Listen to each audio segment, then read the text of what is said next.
them. Their programs or their products are at varying stages. Some of them started their companies and their products in the fall. Some of them are just now starting in the spring. So they're at varying stages of completeness, but they go through all the same concepts that you do. They come up with a business idea, they do a pitch, they revise, and so forth, and then they implement. And then they continue to learn from it and revise it and so forth. So you'll see all types of things tomorrow night, anywhere from a beginning idea to some of the products. And they'll have some of the products there to sell tomorrow night if you want to buy them. So varying degrees. So we'll be at Cedar Ridge tomorrow night at 6 o'clock. We'd love for you to come out, meet the kids, see the products, see the great work they're doing. But thank you so much for the opportunity for allowing us to bring them today so that they can see that real connection between what they're doing in the classroom and the real world. So feel free to visit with them afterwards and talk to them about their products. If you can't come with us tomorrow night, we'd love for you to network and learn about the kids' successes and challenges and what's going well and what they're still looking for ideas with, because maybe you can give them that next spark. So thank you so much.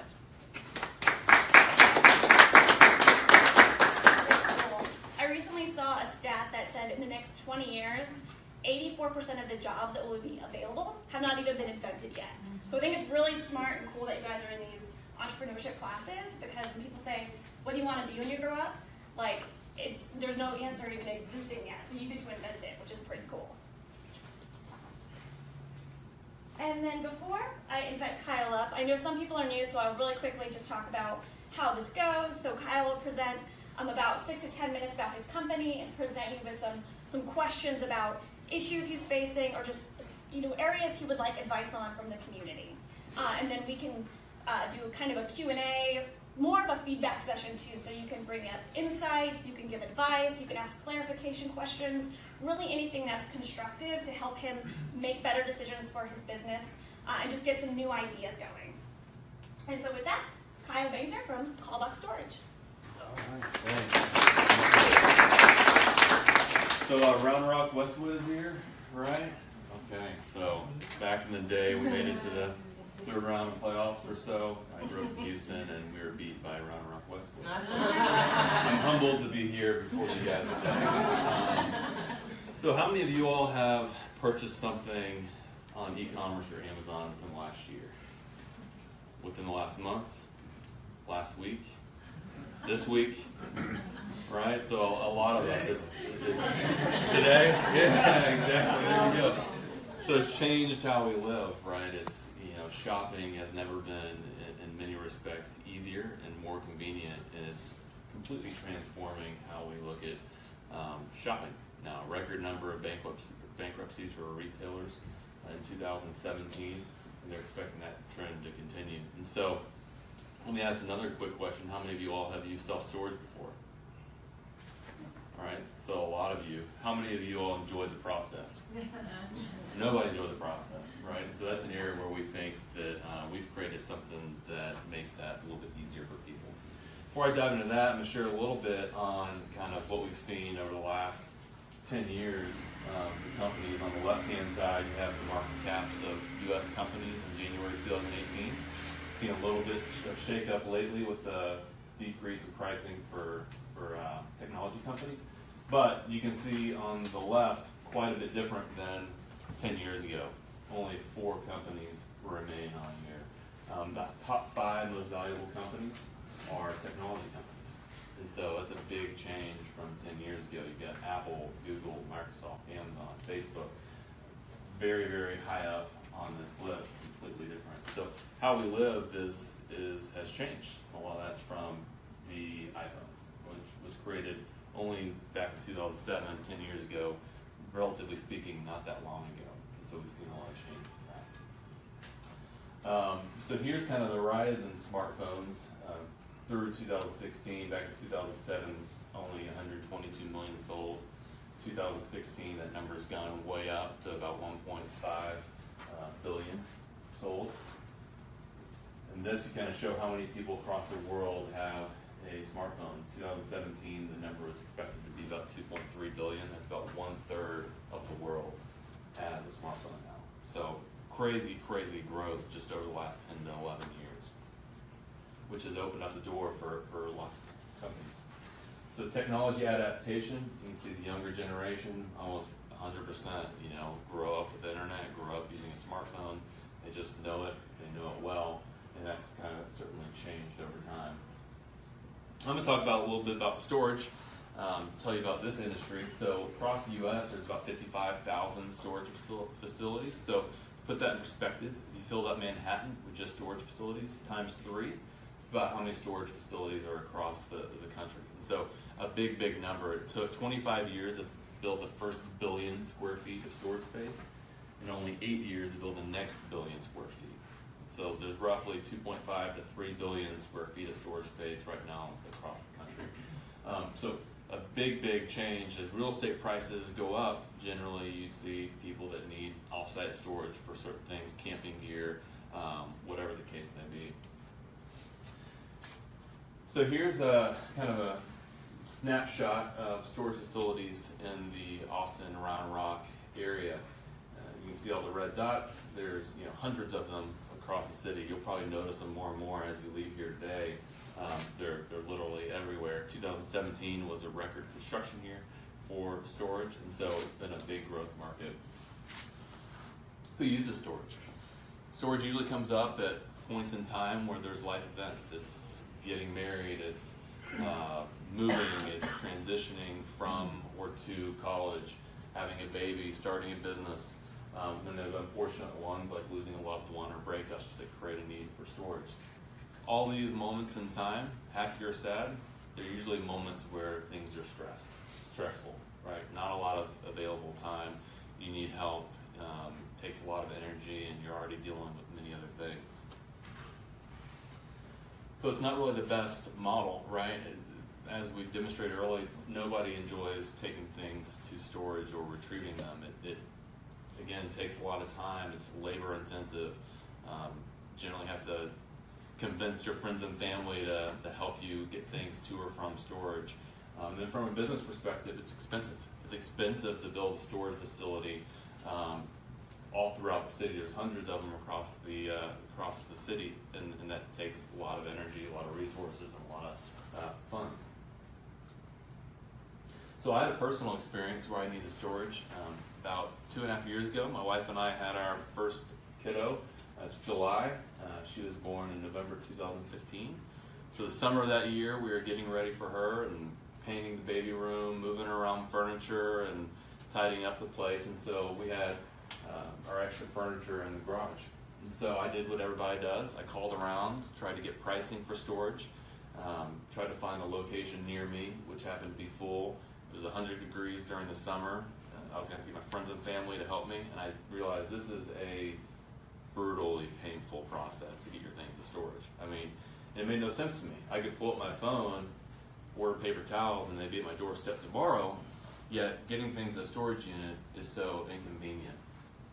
And so we realized there's got to be a better way to do storage. How come nobody was doing a more efficient process to make this process easy for people? So here's kind of the time graph of what we've calculated takes someone to get things to storage.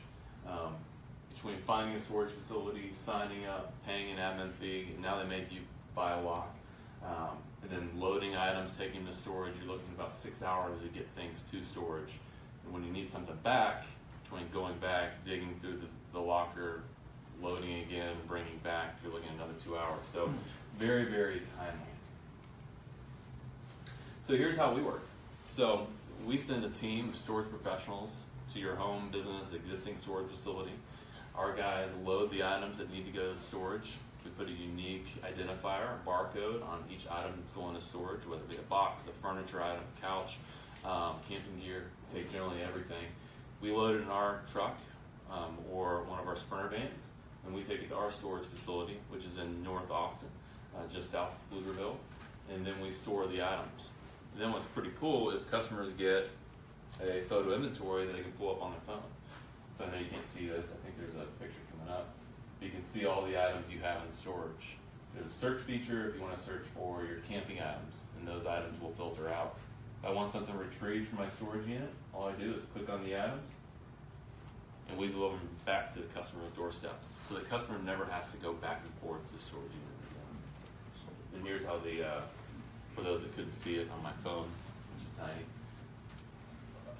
And so what used to take about 8 hours for a customer to get things to and from the storage unit, we've narrowed it down to just a 15-minute process because our guys are the ones doing all the loading, the hauling, and the retrieving and bringing it back. So we save customers, a large amount of time. And here's kind of the way this looks like in the Austin Round Rock, Austin city limits is, the red dots represented all the storage facilities, and this is our service area, generally speaking. We actually go further east now to Elgin. But since we go to the customer, the proximity of our facility is not as important because the customer isn't driving to us, right? And so that allows us to service the entire city rather than just a 3-mile marketing radius, which is traditional with regular storage. And so that's where we get a lot of the efficiencies. Also, we utilize real estate that's more efficient and cheaper. So we're not building storage facilities off, main locations because we go to the customer, and like I said, it's not as important. So that gives us a lot of real estate efficiencies. Real estate efficiencies. So on the pricing standpoint, that's important because our pricing is comparable with what a customer would pay for regular storage. We pick up for free on the front end, and then we do a storage. Our 5x10 storage plan is right around $100 a month, and then we do one free home exchange per month where customers can retrieve items back from their storage unit. And so we try to make it very simple and easy. So here's what I'm trying to figure out, amongst other things, in the Round Rock area is,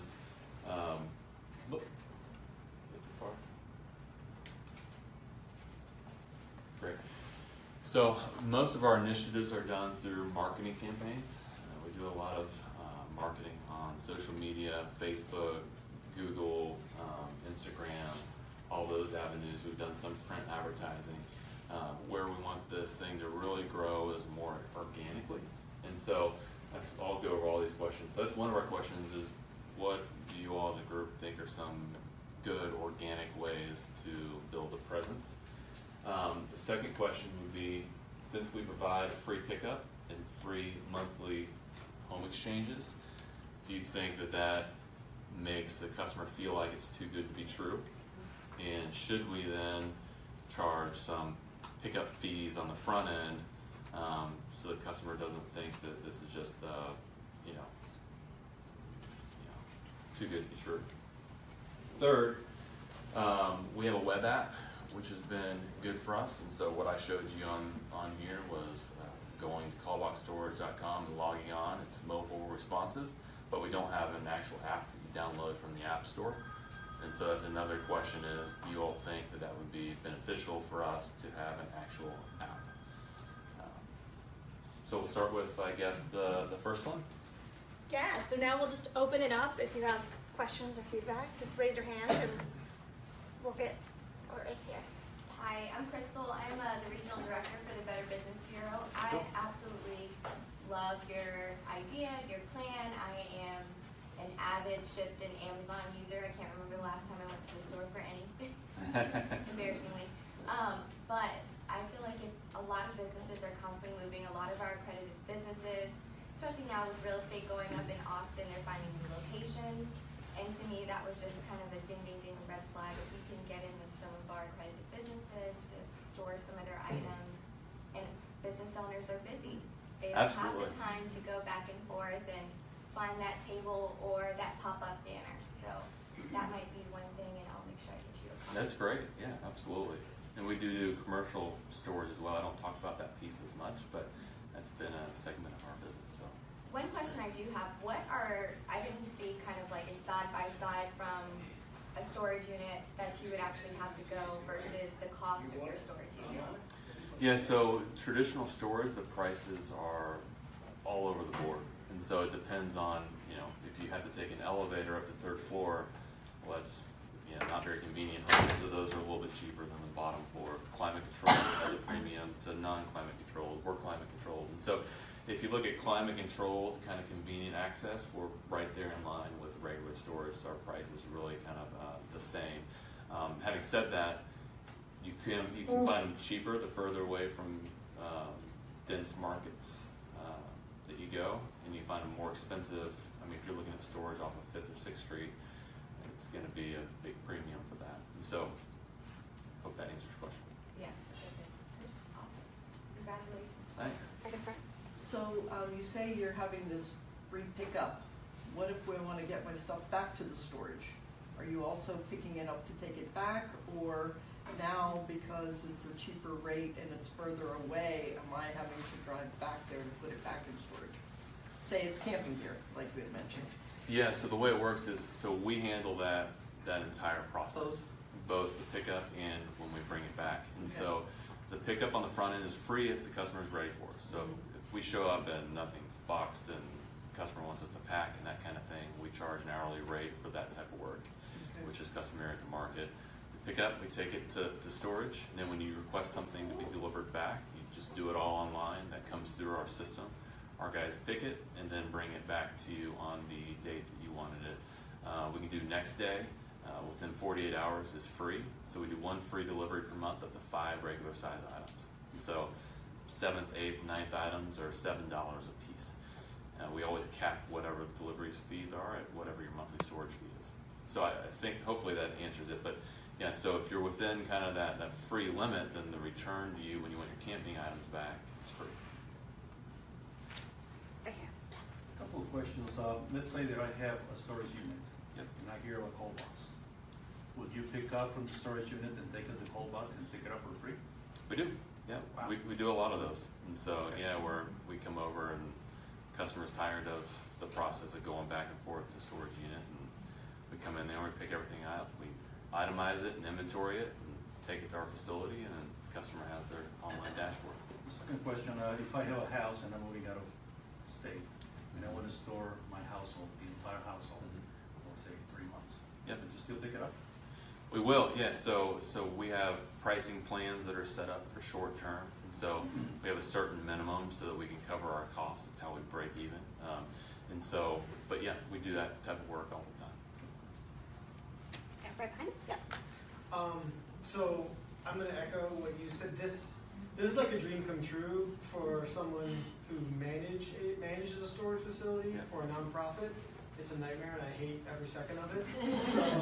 So That's good, because you know what? We're one customer away from break even. So I can be that guy. I want your card. That's absolutely right. Yeah. So one thing I was thinking about as far as your first question, you're seeing there's a giant trend for people to actually not be working out of offices, but out of co-working spaces.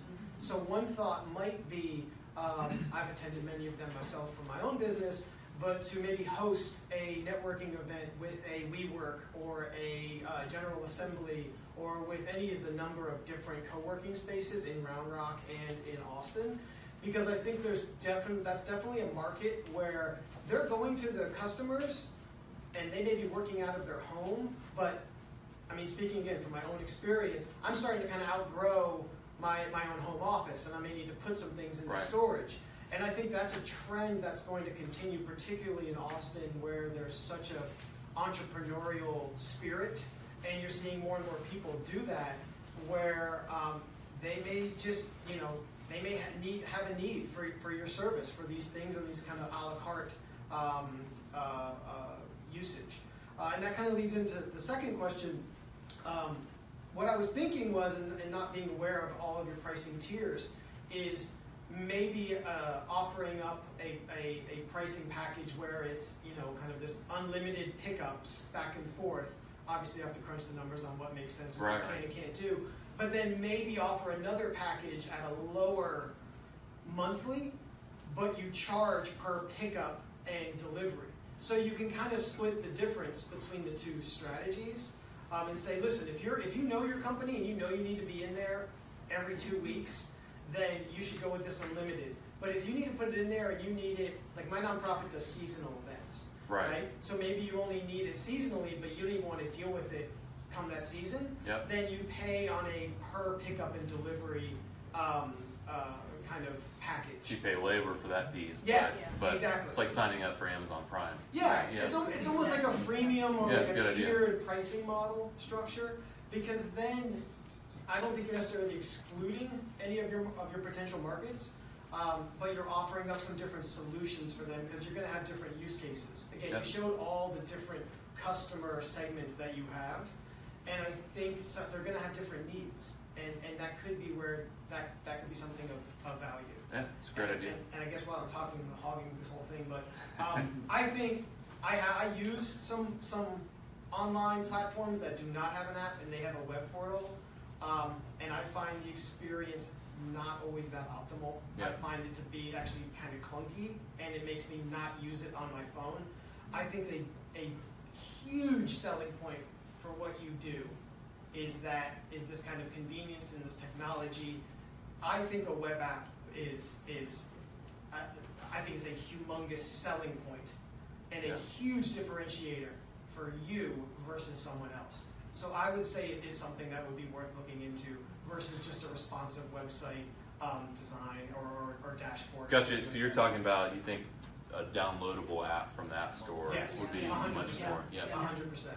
I think when those, because you can also pushing the updates and having, obviously it's more labor, it's going to be a little more cost, but I think it is such a better experience when a company has an app versus a responsive website dashboard Yep. for doing the types of things that I kind of saw what you'd want users to be Right. doing. I just think it's a much better experience. Point.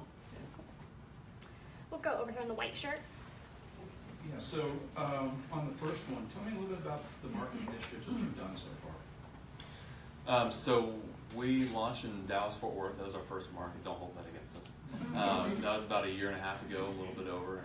It's grown well there. And then we recently just opened. So Austin and MSA for a month, and then Houston for about 2 months. And so we've tried a little bit of everything. We've tried billboards, we've tried radio, we've tried print. I mean, social and all that. So these really So are kind of influencer kind of campaigns. it is, yeah, because our biggest, nobody's doing this, and so our biggest competition is awareness. Perfect. And so getting that message across to people so that they get it. Because once we can explain it to someone and they understand it and they realize it, it's like, yeah, why would you ever use regular storage? It's a pain, right? Yeah. But storage is something you only need maybe every 5 to 7 years, or you're only making this decision to use it every 5 to 7 years. And so training and brand awareness takes time in that type of market environment. Yeah, so in my opinion, I think it's the right path. Think about whether you're able to get your story across in the 5 seconds that someone looks at a billboard or a 30-second radio commercial. The suggestion of getting to networking groups to tell your story a little more in depth, I think would be helpful. That's great. Good feedback. We'll go over there in the corner. Yeah. From experience, my family and I recently just moved to a new house, and we had to deal with people basically transporting boxes to our new house, packing up boxes. I noticed that when it comes to storage and moving boxes from different homes to a different location, that there are a lot of scams that can go on in some of that movement. So I wanted to know, simply because of how inexpensive and how convenient your service is, how you cut down on those scams. Simply because when we had guys come and move our boxes, we had some that were already packed, but they took it upon themselves to use their boxes to pack more of our stuff without our permission to simply build up their pay, because that helps them make money. And then they go and transport everything. On top of that, they'll come like 30 minutes to an hour early before the appointment was set to also make money for sitting there an hour early. So I'm wondering how you guys manage that. Yeah, so it's interesting. So Texas actually regulates household goods movers, and a lot of states don't. And so, and a lot of the reasons they put those rules into place is because of situations like this. They show up and they give you an estimate for a price, and then they double it whenever they leave, and they won't unload your stuff until you pay them. And so it's a kind of a tricky little thing to navigate. And so in Texas, most of the time, if a company is abiding by the Texas DMV rules, they're giving you the household goods pamphlet, which all movers are required to give you, and many of them do not. That's kind of part of it. And so we registered with household goods, Texas DMV early on. We've been doing everything kind of above board. There's checkpoints throughout the process where the customer is confirming everything that we're telling them to eliminate those types of issues. Because you're right, that is definitely something that is out there and very prevalent in the moving industry, unfortunately. So how are you guys like paid? Yeah, so our main business is storage. And so we want to make our revenue based on storage and making that easier for people so that we build up a customer base, which the beauty in that is a subscription-based model. And so that allows you to build your customer base over time. And so on the front end, the pickup is free. And then the monthly storage cost is how we make our funds be able to cover the labor that goes involved with everything. If we have labor along the way, then the customer signs off on kind of what those hours related to, any supplies, that type of thing. Okay, I was just wondering, is that split up evenly, or I was just wondering how Yeah, so most of our revenues are off of the actual storage. Okay. Yeah, and so. So I'll hand back there. Yeah. Okay. To what degree have you done any partnering with other service providers that meet your audience at those life events, like real estate agents, wedding planners, venues, people that take with people that do babysitting, nanny, any of that, who could be a referral source for you? Right, so a great question. So we love all those. They're all great avenues for us. We found that it just takes a lot of time to build out those channels. And so we've certainly done that in Dallas, Fort Worth, Houston. We're making progress. In Austin, we haven't hired yet that sales and business development person. We're looking, but we don't have that person hired. But the role of that individual in each market is to do exactly what you mentioned, to make those relationships with the realtors, the professional organizers, title companies. Wedding planners is a good one. I haven't thought about that one. But those types of channels, because they see it all the time. They do, and I think if you can go up to the what I'll call pod or enterprise level, you've got some very large real estate organizations where they have anywhere from 15 to 200 real estate agents. Right. And sometimes all you have to do is bring the donuts. Right. Yeah, Absolutely. Yeah. Absolutely, you're exactly right. Go here with Alicia. My recommendation would be, have you contacted any social influencers? Have you thought of maybe doing brand ambassadors? Because what I would say is tell a social influencer who has a ton of people following them already saying, hey, I'll give you a month free or 6 months free of storage with us. And then at least the people, the audience that they're already having that conversation with, it's trusted. And Right. They could do an actual post or do a video real quick of you. And then that way that just reaches a huge audience. It doesn't take you that much time. You're just making that connection. The readers, again, trust the social influencers. Have you ever thought of that or doing brand ambassadors? So we have. We've done some. So in Austin, we've partnered up with the Awesome Moms blog. We've done a campaign with them. In Houston, we're targeting some other. We've done the Houston Moms blog, and we're doing some other campaigns with others. That's something we need to push more, though. That's a good point. We've kind of thought about that and realized that, and something that we definitely are interested in doing more of. Go back over there. So during PowerPoint, I noticed that it was more like a warehouse setting. So is the storage a warehouse setting, or is it like contained for personal use? Yeah, so it's like going into a Costco, right? Similar to how Amazon runs their operation. Racking, and there's different levels. Everything is barcoded and tracked that is run through our technology. Each customer gets a storage vault, is what they're called. They're made for storage, and so which protects their items in the facility. And so ours is air conditioned, which is great, secure. It's one thing that we've found as we've been in this industry is that it's pretty easy to get into a traditional storage unit, pop the lock, and get in there and have a field day with whatever's in that storage locker. Since we only have one entry point, and everything secure, cameras, motion detectors, all that, it's knock on wood, much more secure than traditional model.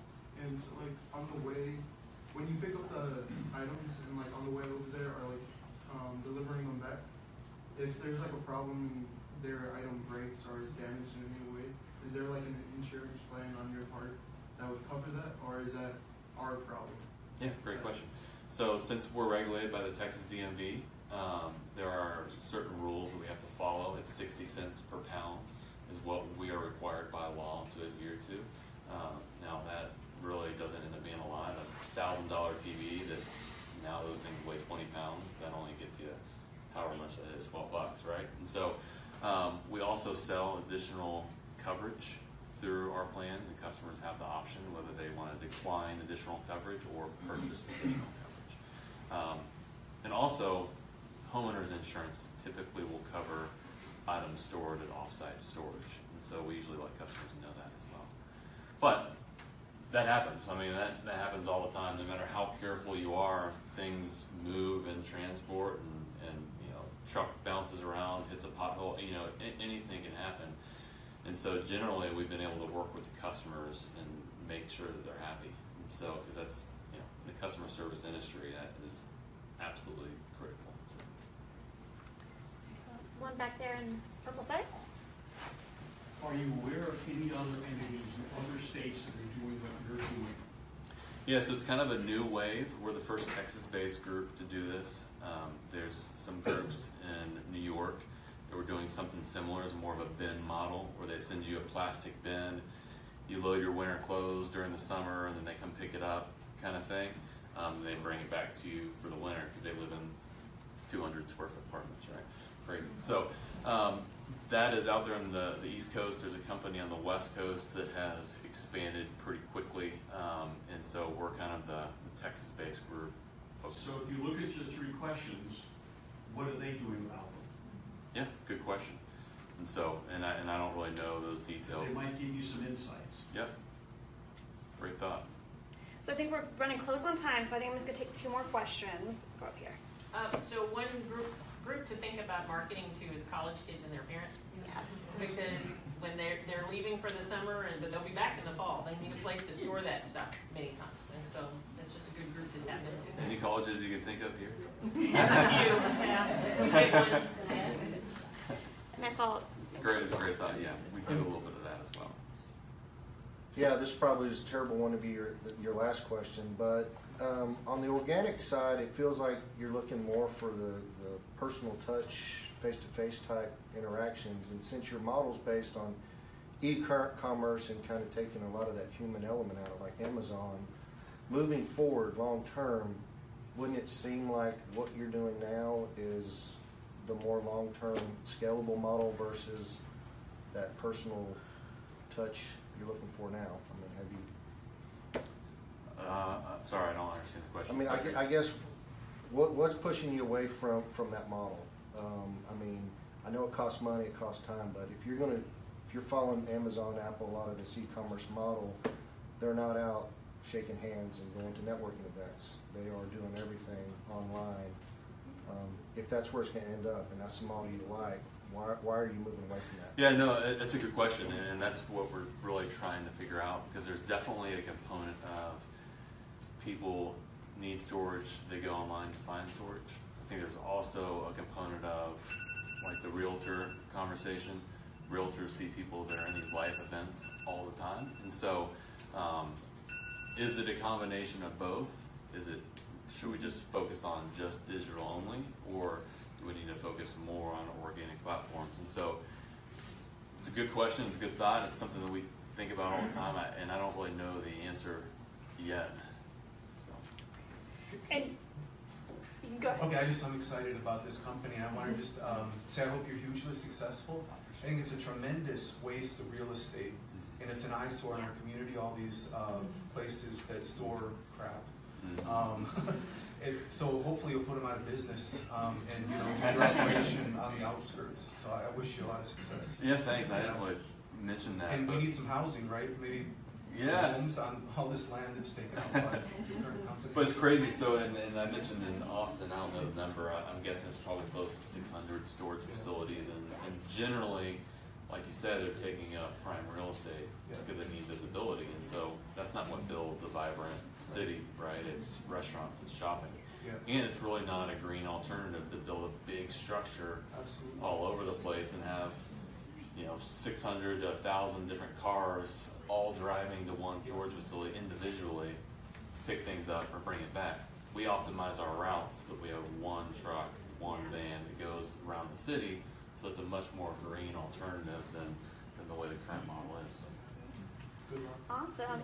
Well, and I lied. I have one more question. Cool. Because I think everyone seems really excited, and this is a great idea. And some of us are looking to start our own businesses. So I'm really quickly, can you just tell us, when you had that idea of this business, what are some of the first steps you took to actually make it into this large business that it is today? Okay, great. Yeah. So first thing, I knew what I was good at, knew what I wasn't. I'm a detail guy. I'm a CPA by background, and so the details and the models and all that comes naturally to me. The business development and the entrepreneurial side and the mindset of let's just go take the risk, that's not my strong suit. And so I found a good partner who's my co-founder in this, and we complement each other's skill sets really well. The second was there's a big logistics component to this. So Dan, my co-founder, and I, our backgrounds are in commercial real estate, and so we felt like we knew the real estate component of this pretty well, but logistics is tough. And so we were able to find an advisor, gentleman that used to run Target's U.S. Logistics, and he launched the Sleep Number Select Comfort Bed at-home delivery platform 20 years and grew that across the country. So that was a big component. And then third was we listened to our friends and family. We said, is this a good idea? And we trusted their feedback. And the feedback we were getting from people was, why would you use regular storage if this is an alternative? And so I think those are probably the three things. And then just a little bit less detailed, and then also just being willing to accept that we're not going to know all the answers when we take the step forward to go for it. Just things come at you and you have to adapt, and nothing's ever going to go exactly the way you plan it to, and just being able to be nimble and make adjustments. Awesome. Well, thank you so much for being here today.